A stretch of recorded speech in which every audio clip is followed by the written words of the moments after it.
Hello, my name is Maureen. I'm at Girne American University. We are joined live today by Hellen Kuria, a gender practitioner in Kenya. She's been working in gender with women and girls for the past 10 years.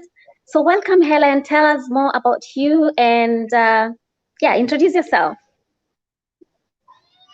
Hi, good afternoon and good morning from wherever you're watching from. My name is Hellen Kuria and in Kenya. I live in Kenya and I'm working in the coastal area, currently in Mombasa in Kilifi, on gender issues. I'm a gender practitioner who is a passionate and a champion of women's rights and women's issues. Okay. Thank you so very much for joining us today. We are really grateful that you found time to come and join us. Please tell us what do you see in an empowered woman empowerment? How do you define women empowerment?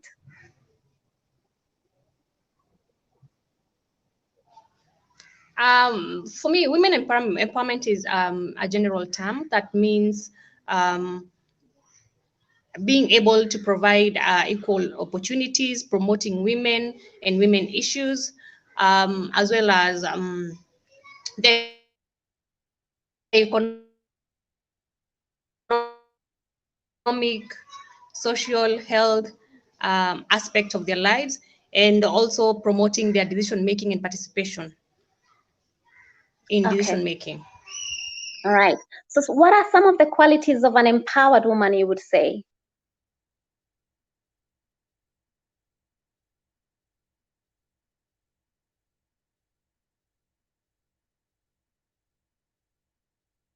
Hellen, are you there? All right, as we wait for her to join, some of the qualities we had some time to discuss with Hellen. She says some of the qualities an empowered woman have are they include a woman who's able to make decisions on herself, by herself. This could be a decision to go to school, to get employment, even to have a voice to when she's employed, to even negotiate salary when that needs come. So we are still trying to see if Hellen is able to join us again. She's having some technical challenges.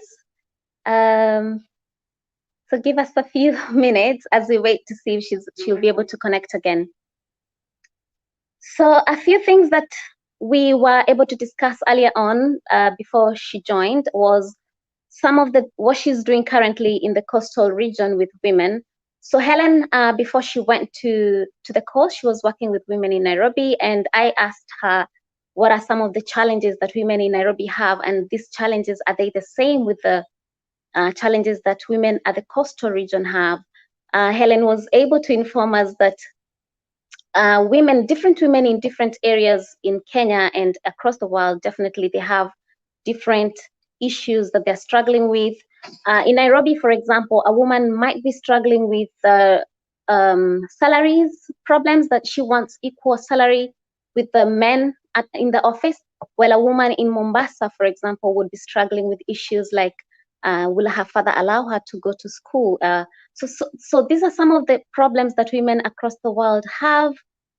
And it's not just Kenya. Women across the world have different issues. And for that reason, one of the major reasons that women are not at par with men is the fact that even though we are fighting to have equal rights, we are not sharing the same problems across the world. Welcome back, Hellen. I was just telling everybody how you've been working with women in Nairobi and Mombasa. Could you please tell us what are some of these challenges that women in Nairobi have, and are they the same challenges that women in Mombasa have? I think women all over are faced by challenges that are almost similar, and there's no differentiation in terms of these opportunities or the challenges that they're facing with. However, based on various demographic and even economic position of the location, women in Nairobi, for example, some of the challenges that they might be faced with may include issues of or economic opportunity, spaces of influence. Probably they are looking for opportunities where they can influence decision or even take up a leadership position. There's also an issue of promotion of their rights, and they're dealing with a different culture. And Nairobi is a metropolitan town, and the urban area and the rural areas in Nairobi are also quite a mixed group of people. So there's a lot of cultural differences that is existing within those communities. However, when you come down the coastal side, this is a more patriarchal community, very strong on cultures and societal norms. So you'll find that the issues that communities in, for example, in Kwale, Kilifi, Mombasa, or the coastal, or the commonly known as the arid and semi-arid areas, the struggles are different in terms of cultural and traditional beliefs. There's high level of poverty. They're also dealing with harmful practices such as FGM, commercial exploitation of girls and young women. There's a lot of child marriage and teens pregnancies, as well as very limited opportunities for them to engage, for them to participate. Yeah, so at the end of the day, these are challenges that are faced by women all over the world, but they are somehow different based on where a particular woman is at that point. Right. So since the women's liberation movement in 1960, we are aware that women have come so far in terms of fighting for their rights. But according to some reports, women still have about 135 years to be equal with men when it comes to some of the rights that they need, like salary, for example. So I feel, in my opinion, the fact that we women we are fighting for the same problem, which is to have equal rights and equal rights, for example. But the fact that we have so many challenges from our end, because, for example, I might want to have an opportunity to go to school. This is my problem. But another woman in a different country probably wants equal salary. How do you think we are able to bridge these gaps so that we can fight together and probably achieve this goal before 135 years, if it's possible? I think it's a long walk. However, we have made some progress so far. I wouldn't say that where we are at currently in 2020, 2021 is the same place we were like 20 or 30 years back. We are seeing more girls and more women taking up opportunities all over, provided in the workplace, in businesses, in offices. They are taking up opportunities, economic opportunity, even in leadership. There are more and more women taking up, and more girls are enrolling in school, and also challenging their male counterpart. However, we need a lot of work, or rather, there's a huge gap that is still remaining. We need to see more women not only participating in positions, but also having their voice heard and speaking up. We have a situation where we will have, and I'll give an example of our parliament, the Kenyan Parliament. We have positions of women which are nominated. And there's always this phrase that is used to describe these women as flower girls, because they are there to be seen, but they are not there to be heard, or their opinion are not heard. They are not given that opportunity to speak and to echo issues of women and to discuss issues of women whom they represent. So we need to see more of action as opposed to more of just representation or being there. And that is the major gap that we are facing. And also we need to support our own.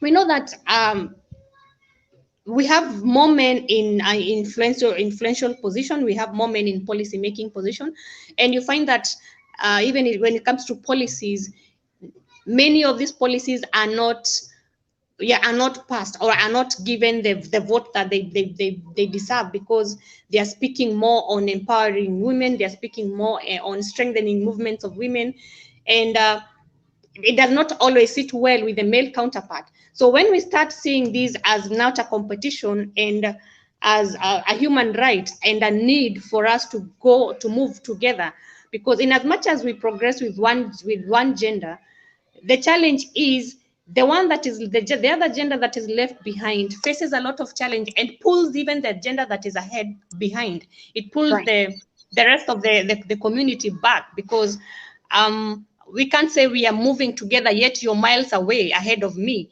So my negative or whatever is affecting me, you find that globally we have our economic status is strained because we have a bigger percentage of women in our population. We have 51 point something population of women as of the 2019 census in Kenya. So if we only have 49% who are moving ahead, these other 59 is going to pull you behind in as much as you want to run further or to go ahead. And those are the challenges that we need to bridge those gaps, have more women participating in decision making, have more girls taking up the courses that are termed as STEM courses that are seen as courses designed for men. Have even more men championing gender right, because that is what we need. We cannot move the gender discussion if we leave men behind, because these are the people who are either seen as the perpetrators or the one on the they're on the receiving end, or they are on the giving part, and the women are, or most of the time, are the one on the receiving end. So we need to move at par for the both of us. Okay. So thank you very much. So some of the projects that you're involved with in Mombasa, could you mention to us these projects in the coastal region? I mean, could you mention to us what are these projects and what are you doing with the women and girls there in the coastal region? Most of the programs that are in coastal region are focusing on empowering girls, addressing issues of commercial sexual exploitation of girls, addressing issues of children protection, because there is a high rate of child abuse and a lot of abuse of children and exploitation of children down here, and also to do with sexual reproductive and health rights of girls and women, advocacy on family planning, and trying to build a movement of girls and young women who can be champion, or who can stand up as advocates and influence decision making, and influence the budget allocations, influence different levels of change for it to be seen.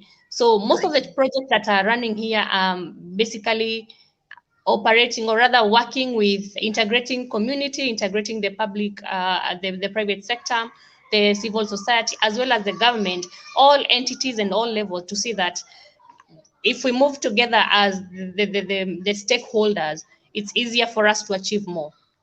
Right. Some of the issues, of course, you mentioned them, that the women are suffering from in Kenya and across the world, of course, is lack of access to education. But we have women and men who are who have been educated, and women who are already holding these positions of power.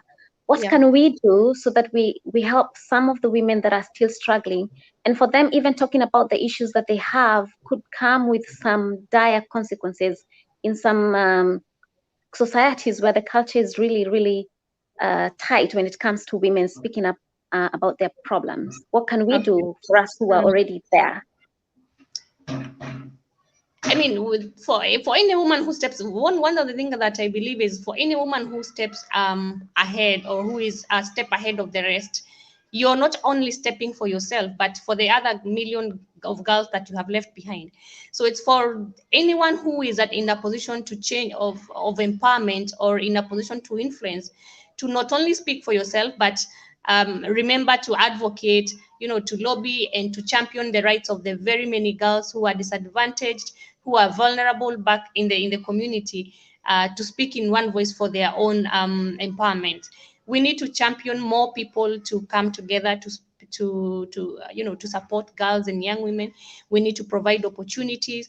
If you're in a position where you can provide opportunities for mentorship, apprenticeship for girls to take up opportunities, that is what we need, because most of the girls are ravaging in poverty back in the village. Maybe they dropped out of school because of teenage pregnancy or even early marriage, but that does not define their end. There is also life beyond that. We need to empower that girl, that to see that her life is not over. She can still pick it up at that point, take up an opportunity, go back to college and take up a course, and be able to earn her own livelihood. So it does not end with a few of us taking up the position, but it's for us to pull. It's a string that we are leaving behind for the rest of the girls to come pulling, using it to pull and climb up. Okay. Yeah, that's a very good advice. Yeah. So one of the many things that you are doing, you're doing great jobs back in Kenya, trying to help these women to have a voice. Are there Yeah. some women in your life that inspire you and motivate you spiritually, emotionally, academically? Could you tell us Yeah. about these women?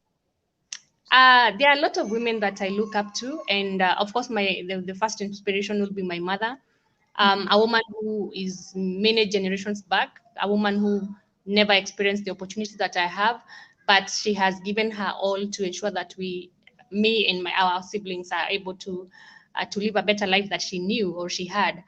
And other than that, I've seen the work that the late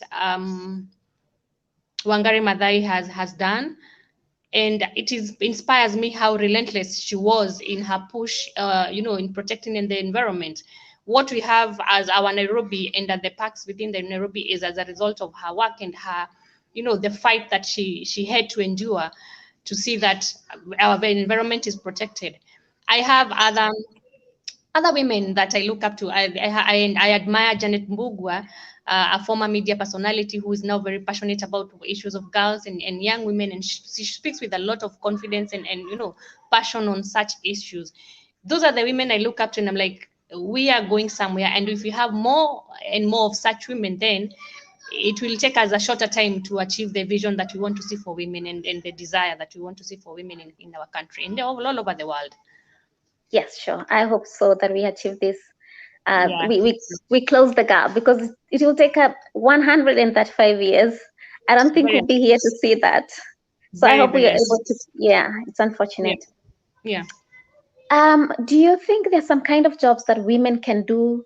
Rather, there's some kind of jobs that you cannot do because you're a different gender orientation. You're a woman or you're a man, and for that reason, you cannot do some kind of job. Do you think there's any job like that? I don't think so. In my opinion, I don't think there is a job that you can't do. On the contrary, I think there are things that women or the other gender, the men, cannot do that women can do. Right. Because what the challenge that we have is that socialization is what is affecting most of us. We grew up knowing that, or being socialized in such a way that we can only take up certain courses, and women can only take up certain courses, and men can take the others. But I mean, it has nothing to do with our brain formation and composition. It's about socialization. So as long as it's not something that is wired in your genes, then anyone can do anything. You just have to believe in yourself. You just have to go there and demand and claim for those opportunities. Okay, great. So I have an interesting question. One time I had a friend who told me that they wouldn't date or marry a feminist. So the first question I would ask is, are you a feminist? Oh my God, that's quite unfortunate, and I'm sorry for that. Yeah. Um, Are you a First of all, feminist? I want to understand what maybe the problem we're having is because most people do not understand what feminism is. Mhm. Right. And I have heard most recently there's a word that's being used most frequently when it comes to women or men, people who are championing issues of women. We are being Mhm. called a toxic feminist, you know? So I am a feminist, yes. Right. But what I do not understand is what is it that we are calling toxic femininity? Um, Probably that is what is having an issue or not sitting so well with men.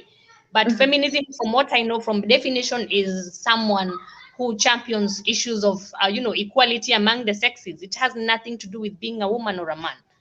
Yeah. So yes, I am a feminist. Okay, great. So then you think, why do you think some people have issues with feminism? Is it because maybe now women have a voice, they can fight for their rights, and probably this one does not sit well with some people who are still holding on to the cultures, maybe? I think it's misunderstanding. I think it's basically it's about people not understanding what feminism entails, because there are feminist principles, and it's not about, the principles do not speak about alienating a particular gender. It speaks about inalienation of women's rights. You cannot separate women's rights from human rights. It's basically about leading by example. If you claim to be a feminist, then you need to lead. You need to lead the rest of the world, or the rest of your followers, by example. It's about representation. Those are the things that a feminist, or I champion as a feminist. And if that is wrong, then I don't understand what information is out there that makes someone feel uncomfortable with being a feminist. Right. So maybe it's just that people are not ready to accept the fact that women have a voice now to champion for their rights, or to talk about issues that are pressing them. So probably this, and I hope one day we can have a better talk with men and women who find feminists a bit aggressive. I think so. Yeah. And Yeah. I hope this would be soon. I hope it won't take long, because I mean, girls have been out in the cold for such a long time. It's high time we bring them in. Right. Yeah. So talking about bringing them in, what is your plan for the next 5 years? What are you going to bring in, or who are you going to bring in?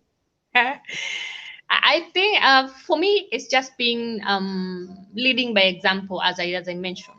It's about understanding the human rights and championing for them. So my plan for next year is to influence more, to be able to support and provide opportunities for as much girls as I can through my work and in my personal space. I want to be able to influence, to be in a position where I can influence decisions that are being made with regards to girls and women in general, with regards to humanity in our country and even beyond. I want to sit in Geneva and discuss issues of child protection. I want to go, I want to go in the next conference discussing the next conference and discuss issues of women in Kenya and how empowered they have been. So those are the discussions that I want to hear and I want to be part of in the next 5 years.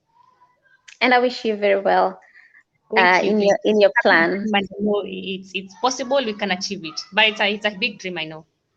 Yes, with positivity, and once you put a goal out there and you focus on it, definitely you're going to achieve it. So what is your wish for women and girls that you work with, and the girls and women across the world? What do you wish for them? Every girl to experience life in its all form, to experience life without intimidation, to experience life and all the opportunities that life presents.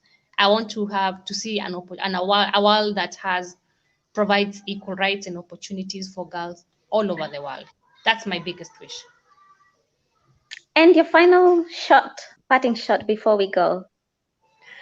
I want to just repeat some words I had mentioned earlier. Mm-hmm. Every time you wake up in the morning as a woman who is privileged, right? You're walking out to make a change for you and for the many that are behind you. Okay. Take that position with a lot of pride. Take that position with a lot of strength, because you need that strength. You need to, there are a lot of people who are looking up to you. So be the reflection that they want to be and to see. Okay. I'm wishing you all the best in your plans, and I hope and pray that you achieve them soon. And hopefully we are able to close this gap before, at least we can enjoy it before 135 years, so that we who are already here can enjoy it. So thank you so very much for joining us and for spending your time and for sharing your resourceful information with us. We're so grateful, and we wish you all the best from Girne American University. Have a good evening, and God bless you. You too, and thank you for allowing me to be this part of this discussion and sharing my this information with the world. I really appreciate that, and I hope to see more women coming up and raising up. Right. All right. All right. Thank you. Bye. Bye. Bye. Bye. I want to take this opportunity to thank you, Girne American University, and everybody else behind the camera helping us to air this show. And we wish you a very good evening and have a lovely weekend. Bye.